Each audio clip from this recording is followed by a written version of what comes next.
Erev Tov. Nous sommes à la fin du livre de Shemot, le deuxième livre de la Torah. Ce Shabbat, nous allons lire les deux parashiotes, dernières parashiotes, mais c'est aussi Shabbat HaChodesh. Shabbat HaChodesh, c'est le Shabbat qui précède, c'est le Shabbat qui précède Rosh Chodesh Nissan. Et donc, pour cela, il y a deux Sifrei Torah. On sort deux livres de la Torah. Dans le premier, on lit les deux parashiot, Vayakhel Pekudei. Et dans le deuxième, on lit le chapitre dans lequel Akadosh Baruch Hu demande à Moshe Rabbeinu de préparer Israël à la sortie d'Égypte. Ce qui est à remarquer, c'est que le Mishkan est mis sur pied Rosh Chodesh Nissan de la deuxième année de la sortie d'Égypte. Et Parashat HaChodesh, c'est aussi Rosh Chodesh Nissan de la sortie d'Égypte. Il me semble qu'il y a là un enseignement de base, que les deux événements se passent le même jour du même mois, qui finalement, comme événement, le premier, la sortie d'Égypte, c'est la station de départ, et Vayakhel Pekudei, c'est la station d'arrivée. En quoi? Dans le fait que toute cette marche doit arriver à un but, celui de faire à ce que dans ce monde, il y ait un endroit où le Créateur et la créature peuvent se rencontrer. Et dans ce sens, il y a un enseignement général et capital. Pour la nation, comme pour l'individu, ces deux parashiotes qu'on lit le même Shabbat veulent nous dire qu'à chaque moment, qu'à chaque étape de la vie, il est nécessaire de savoir quel est le point de départ et quelle est la station finale, si on peut dire, même si elle n'est pas finale dans le sens d'une fin, mais d'une finalité, d'un but, qu'il s'agit d'atteindre quelque chose dans l'histoire d'Israël et de l'humanité. On peut se rappeler du Tana qui dit « Me'ain bata ul'an ata holech », c'est-à-dire si on est conscient du point de départ et de la finalité de la marche, alors chaque station, chaque étape est consciente et construite et elle sert le but lui-même. Sinon, on perd aussi bien l'instant lui-même que ce que l'on est en train de réaliser, qui commence à être complètement, non seulement décousu, dénaturé, insolite, sans aucun finalement contenu, si ce n'est le contenu de la nécessité de l'instant de pouvoir survivre dans ce qui se passe. C'est dans ce sens où il faut entendre le fait que Shabbat Vayakhel Pekudei, qui achève l'histoire dans son but, puisque on a construit le Mishkan, il est là, on peut se rencontrer, et en même temps, la paracha de HaChodesh, qui est le premier Nissan de la sortie d'Égypte. Nous avons signalé les années est passé, il faudrait le refaire, étant donné que le sujet est très, très fondamental, c'est que les 5 parachiotes, Teruma, Tetzavé, Kitissa, Vayakel, Pekoudé, sont préoccupés de la construction du Mishkan. C'est sûr. Les 2 premières sont la description, le commandement, et les 2 dernières, Vayakel, Pekoudé, c'est la réalisation elle-même de l'ordre qui a été donné dans Teruma et Tetzavé.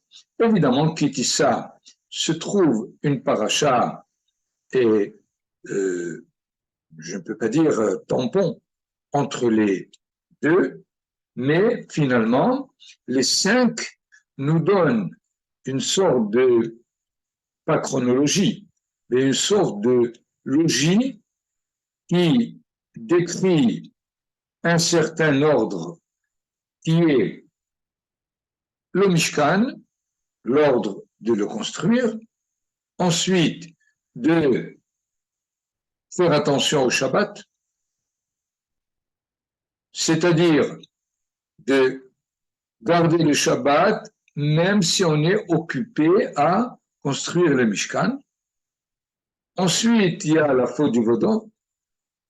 Et Vayakel Pekoudé commence par encore un avertissement du Shabbat, et par la suite, la réalisation du Mishkan.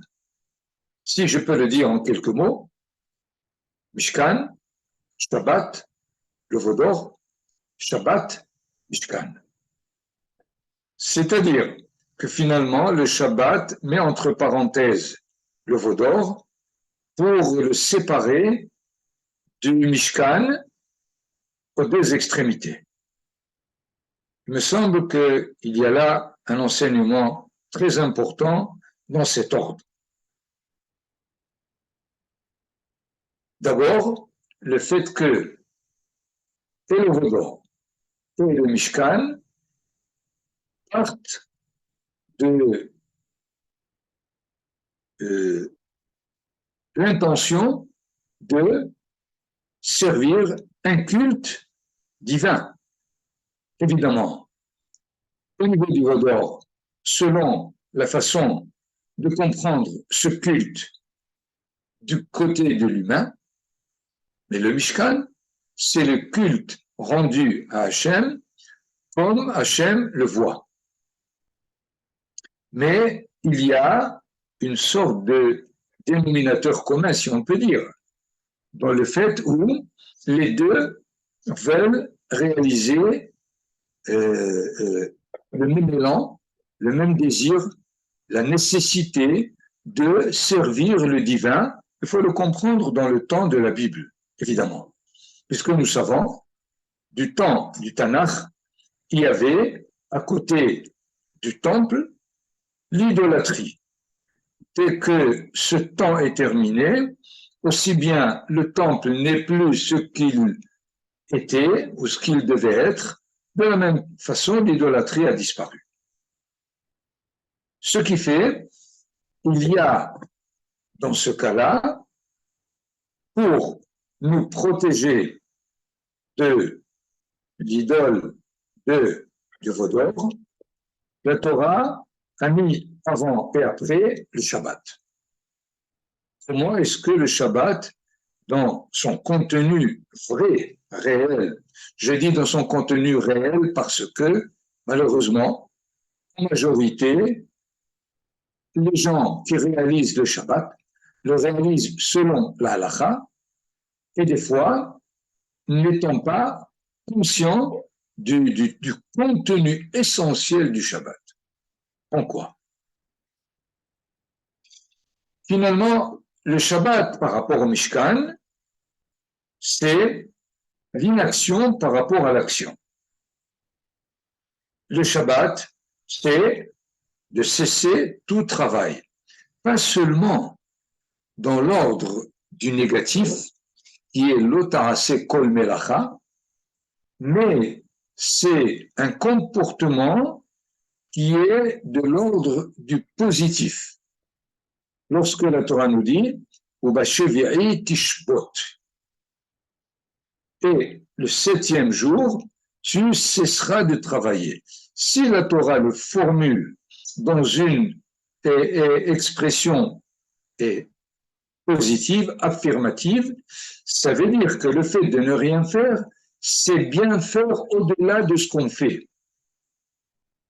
Évidemment, on comprend que de construire le Mishkan, c'est quelque chose de positif, mais voilà que la Torah, comme si elle nous dit, le Shabbat, en ne faisant rien, est plus important que le Mishkan où on fait quelque chose. C'est paradoxal, c'est vrai, mais il s'agit de comprendre quelque part ce paradoxe.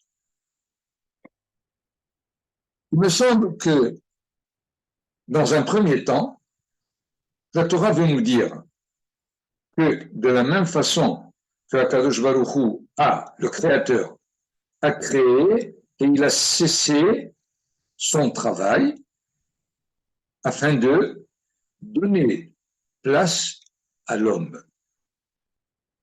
Il faut que l'homme se conduise de la même façon. Il travaille pendant les 6 jours et Shabbat, il donne place au divin en ne faisant rien. C'est-à-dire, ce comportement est un comportement dans lequel on atteste l'existence d'un créateur. Mais ce n'est pas seulement le fait de témoigner dans ce comportement d'inactivité l'existence d'un créateur, mais c'est surtout de savoir qu'il y a une intention, il y a un projet de ce créateur. Et en arrêtant tout travail, on est obligé de se consacrer pendant le Shabbat à réfléchir au projet du Créateur et à quel niveau nous nous trouvons de la réalisation ou de la réussite de ce projet. Et vous pouvez d'ailleurs, je voudrais juste signaler, prenez le psaume du Shabbat, Mizmor Shir le Shabbat, lisez-le, il n'y a ni travail, ni repos, ni rien du tout. Tous les sujets traités sont a priori hors sujet du Shabbat lui-même. Et alors il faut, en l'étudiant, essayer de bien comprendre que M. Rabbeinu qui a écrit Mizmor Shir le Shabbat, après l'avoir reçu de Adam Arishon, nous décrit la présence divine dans le monde, avec évidemment toutes ces tensions.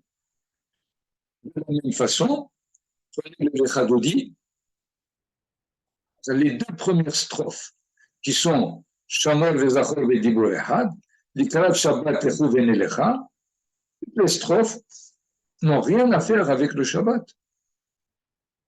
Étant donné que Migdash Melech Ir Melucha, Hitna'ari, Hit'oreri, Yamin Usmol Tifrotzi, lisez le Chadodi, à part 2 strophes sur 8, le Shabbat n'est pas du tout cité. C'est-à-dire que lorsque je m'arrête de toute activité le Shabbat, non seulement je témoigne de la même façon que Akadosh Baruch Hu a cessé son travail pour donner place à l'humain, de la même façon, l'homme, le Shabbat, s'arrête pour donner place au divin. Et pas seulement une sorte de ressemblance, mais c'est surtout de bien être conscient du projet divin à réussir dans ce monde le jour du Shabbat, qui est généralement comparé au Me'en Olam Haba, dans le fait où le Olam Haba est la finalité de ce Olam Hazé. Dans ce cas-là, nous comprenons comment est-ce que le Shabbat nous protège de la faute du veau d'or dans toutes ses directions, ses formes, ses apparitions. Nous l'avons étudié Shabbat au Beth Knesset, on a donné toutes les façons nationales ou individuelles de la faute du vaudor. Et dans ce sens, le Shabbat, si il est réalisé en tant que tel, donc nous sommes en écoute de ce que le Créateur veut de nous, et donc nous serons certainement éloignés de ce qu'est la faute du vaudor. Voilà donc, il me semble, l'importance de cet ordre des trois sujets, le Mishkan, le Shabbat et le vaudor, dans l'ordre, dans la logique dans laquelle la Torah a voulu nous les écrire.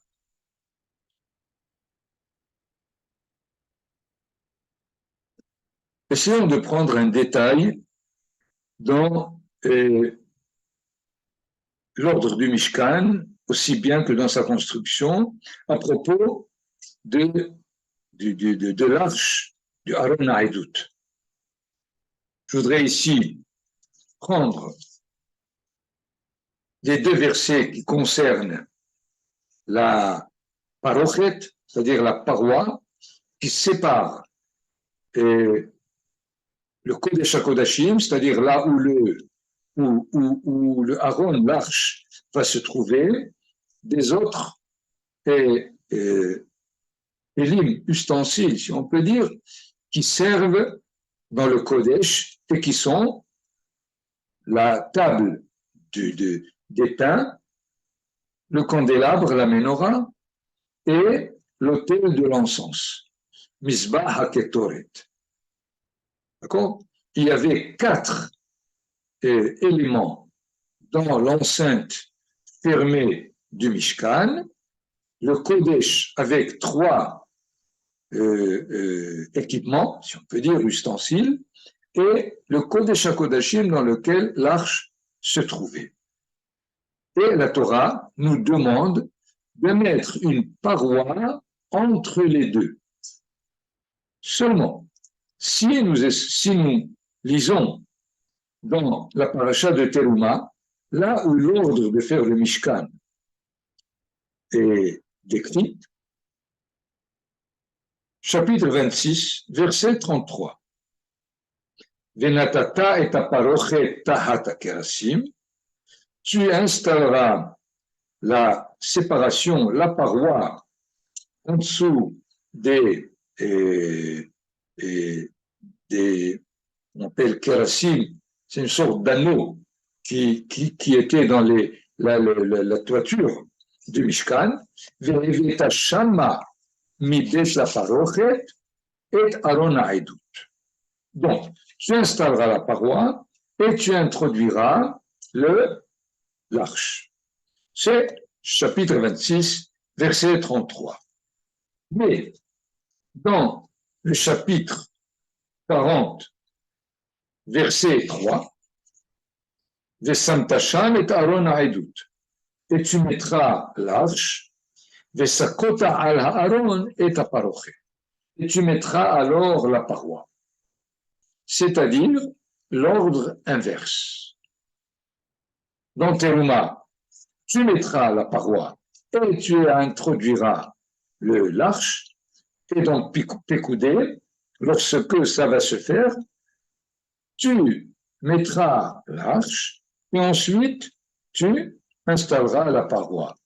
Comment expliquer cette contradiction?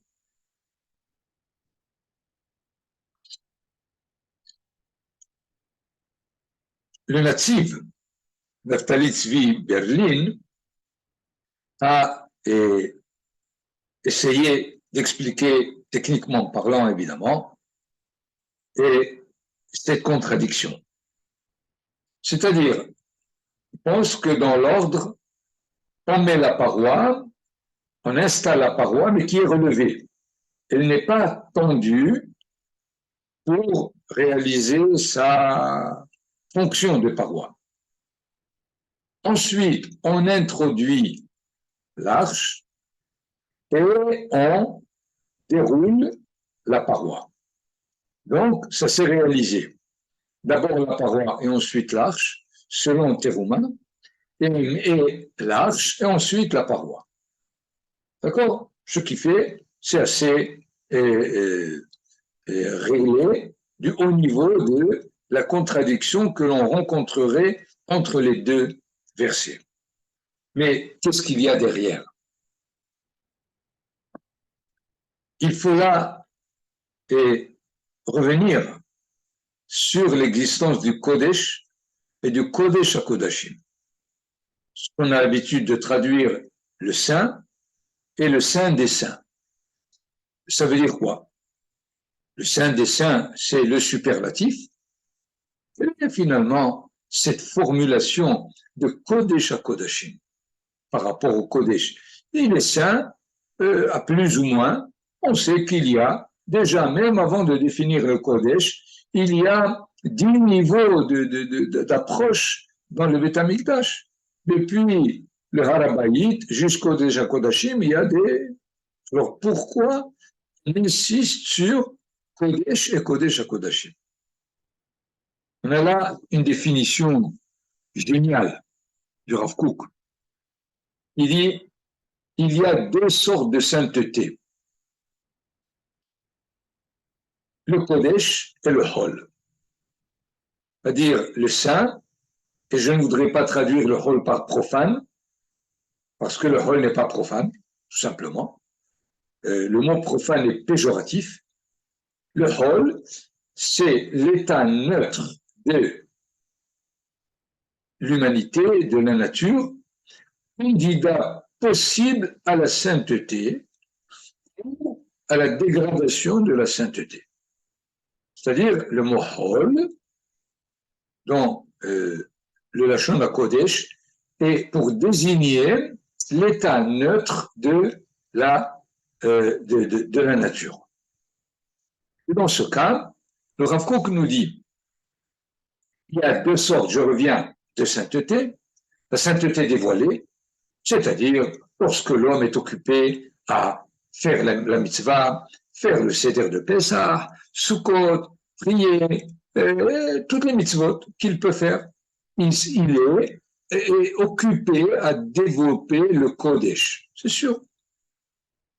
Mais lorsque il est occupé à travailler, à s'habiller, à manger a priori, il est dans le monde du Hol. Le Rav Kook nous dit, le Hol, c'est une sainteté cachée. Le Kodesh, c'est une sainteté dévoilée. Quel est le but de ces définitions? Étant donné que, généralement, ces deux réalités ne s'entendent pas. Vous l'avez par exemple dans le problème de la séparation de la religion et de l'État. Ils ne savent pas qu'ils peuvent se parler, qu'ils peuvent, et à la limite même, l'un veut détruire l'autre. Pour dire, un État qui n'est pas religieux n'est pas valable, et les autres qui disent, la religion, c'est une affaire individuelle, laissez-nous tranquilles. Donc, l'état normal, habituel, c'est-à-dire pas normal, des choses, c'est que ces deux saintetés ne s'entendent pas. Le but, c'est qu'un jour, les deux saintetés vont s'entendre. Et on aura créé un troisième niveau de sainteté qui s'appellera Kodesh HaKodashim. C'est-à-dire la sainteté qui se dévoile de la réunion des deux saintetés. C'est joli comme définition, non? D'accord? C'est-à-dire qu'il y a un moment, un endroit, une réalité où, à la limite, on ne sait plus où est le Kodesh, où est le Hol. Ils sont ensemble, et où est-ce qu'il est celui-là, où est-ce qu'il est l'autre? Non, c'est un autre Kodesh. C'est une autre sorte de sainteté qui s'établit dans la coexistence tranquille des deux. Et dans ce sens, le Beth Amikdash, le Mishkan, nous donne cette image. Le Kodesh HaKodashim, il est là où est l'arche, il y a une paroi qui sépare du Kodesh. C'est-à-dire, sachez que pour arriver au Kodesh HaKodashim, il faut d'abord une séparation. Les Havdil ben Kodesh lehol. Il est nécessaire de bien être conscient de différencier, pas de séparer. Attention, les Havdil, c'est pas les Hafrid en hébreu. Les Havdil, ça veut dire différencier. Quelle est la différence entre un homme et une femme? Quelle est la différence entre un Kohen et un Ben Israël? Quelle est la différence entre un Ben Israël et un Goy? Quelle est la différence entre l'inerte et... Il s'agit de donner les bonnes définitions de chaque chose et dans ce sens, on les distingue. La Havdalah, ça veut dire distinguer entre telle réalité et telle réalité. Si jamais on est capable de distinguer réellement, vraiment entre des réalités, sans les placer comme antinomiques, sans les placer comme des ennemis, sans les placer comme de la contradiction, alors on va se rapprocher du fait qu'on pense qu'ils contribuent à la même réalité. La différence disparaît immédiatement. Et c'est l'étape de Kodesh à Kodashim. Mais il est nécessaire de le faire. C'est-à-dire vouloir immédiatement sauter à l'étape où tous sont les mêmes, c'est la destruction de toute l'humanité. La différence ne veut pas dire séparation. Ça veut dire distinguer entre les différentes réalités. Et je me rappelle d'un petit hidouche très fondamental d'ailleurs, de Manitou Zechet Tzadik Livracha, dans les sphirotes. Vous connaissez les 10 sphères, qu'on appelle sphères, ou les 10 niveaux de vertu. Donc, de haut en bas, Péter, qui est la couronne, le monde de la couronne, c'est-à-dire la couronne de la souveraineté divine.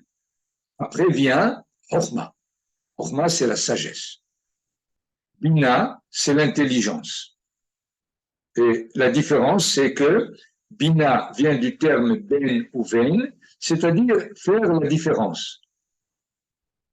Chokhmah, c'est l'ensemble de toute la connaissance entière d'un coup. Et vient après les 7 sphirotes.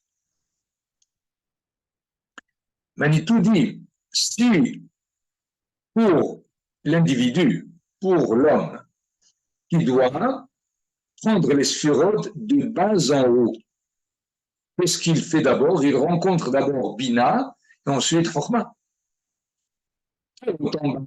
On rencontre Chokhmah et ensuite Bina.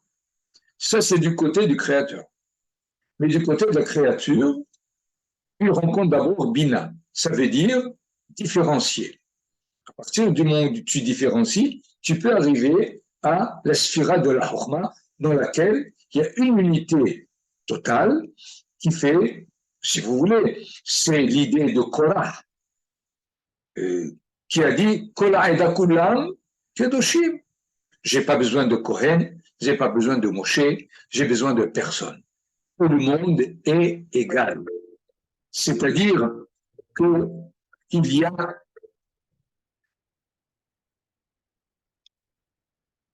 a ce qu'on appelle dans la définition première, pas péjoratif, l'anarchie. Par rapport à la hiérarchie, c'est l'indication de différents niveaux.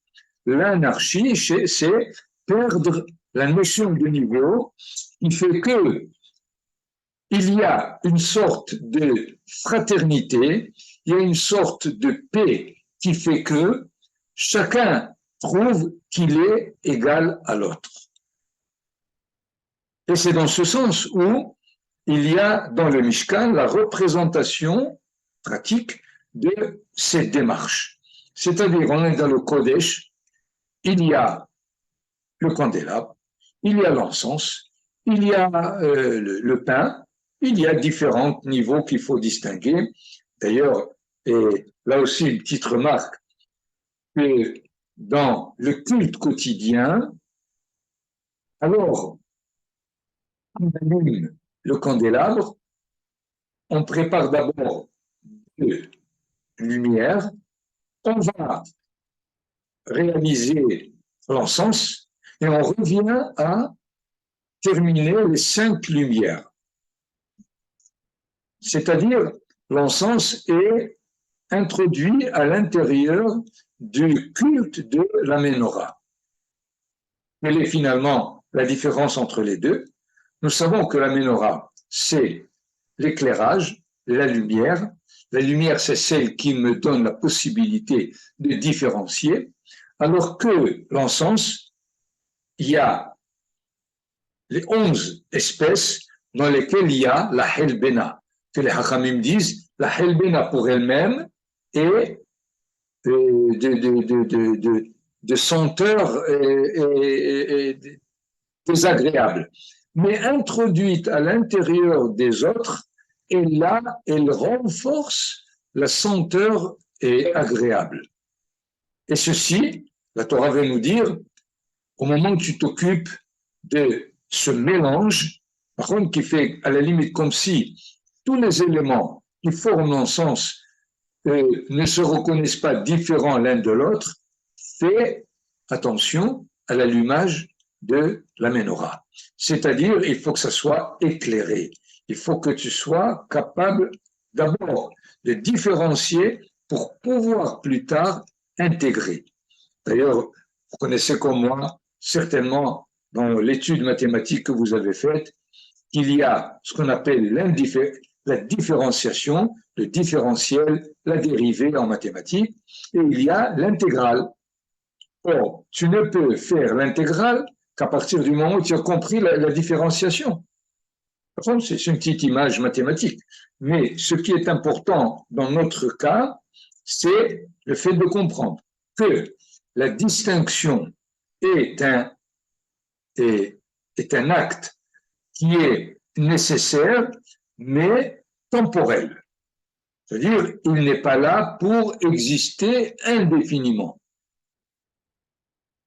Dès qu'on rentre dans le Kodesh, on est prêt à rentrer dans le Kodesh HaKodashim en étant conscient de la paroi qui sépare ces deux mondes. Les deux mondes étaient représentés dans le Mishkan, mais dans l'ordre dans lequel il faut les expérimenter et les réaliser. C'est pour cela qu'il faut bien comprendre que plusieurs théories, et surtout dans notre époque où le postmodernisme est à la mode. Le postmodernisme, une de ses définitions, il n'y a pas de vérité chez personne. Chacun sa vérité. C'est-à-dire, on ne distingue plus entre une façon de comprendre la vérité d'une autre façon. Comme s'il voulait déjà se retrouver à Kodesh HaKodashim. Et il y a là un danger. Si au départ tu n'es pas capable de faire la différence, c'est la catastrophe que tu cherches. Ce n'est pas que l'idée est fausse, mais sa réalisation est destructive.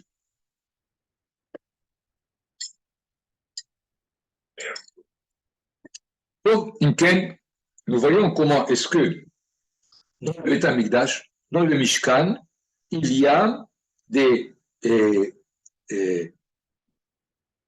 construction, une structure qui rappelle constamment ce qu'est le travail de l'individu ou de la nation afin de pouvoir du Kodesh rentrer au Kodesh HaKodashim. Et d'ailleurs, le Kohen Gadol le fait une fois par an, le jour de Kippour, où il arrive à rentrer moyennant tout le culte de la journée, ceci pour finalement retrouver cette rencontre entre le divin et l'humain, tel que les deux étant là forment un ensemble dans lequel la distinction, à la limite, de qui est plus que l'autre est oubliée presque. Voilà donc cet élément que je voulais ajouter au niveau de ce petit détail de ce qu'était le Aaron. D'ailleurs, je répète toujours que l'arche, par rapport à tous les autres ustensiles, a une fonction difficile à imaginer. Pourquoi? Parce que n'importe quel ustensile dans le Beth Amikdash, il sert à quelque chose. On allume la menorah, on apporte des sacrifices sur l'autel. Il y a même l'évier d'airain qui sert à sanctifier les Kohanim qui arrivent. Le pain, il est distribué à chaque Erev Shabbat entre les Kohanim. Mais le Aaron, qu'est-ce qu'il fait? Il est là-bas, c'est tout. Il ne sert à rien du tout. Quel est finalement le principe de base? C'est pour nous dire, quand on arrive au Kodesh HaKodashim, à la limite, il n'y a plus rien à faire. Il n'y a rien à faire. La vie elle-même porte en elle le flux de la réalisation du projet divin. Dans le sens où le Midrash, un des Midrashim dit, l'Atid lavo mitzvot betelot. Mazé mitzvot betelot, l'Atid lavo, c'est pas on fait ce qu'on veut, mais la mitzvah devient un acte naturel, tel que je ne sens pas que quelqu'un m'a ordonné de la faire pour la faire. Donc, dans ce sens, nous voyons comment est-ce que la structure du Mishkan, au niveau de cette différence, est fondamentale pour chaque moment de la vie.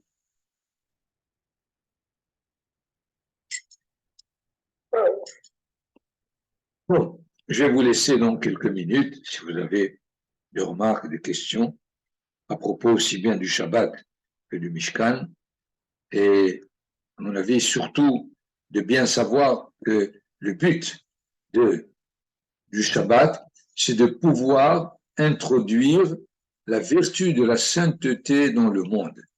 Le Shabbat n'est pas donné pour se reposer, le Shabbat n'est pas donné simplement de ne rien faire, mais il est donné à l'homme, au Ben Israël surtout, à n'importe qui, puisqu'on sait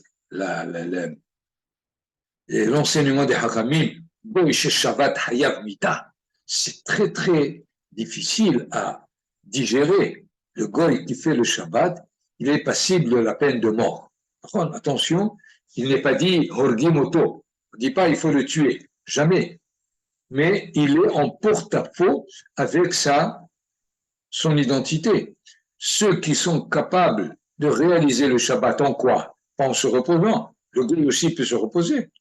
Mais le fait que le Shabbat a été donné pour installer la sainteté dans le monde, c'est seulement à Israël que ça a été donné.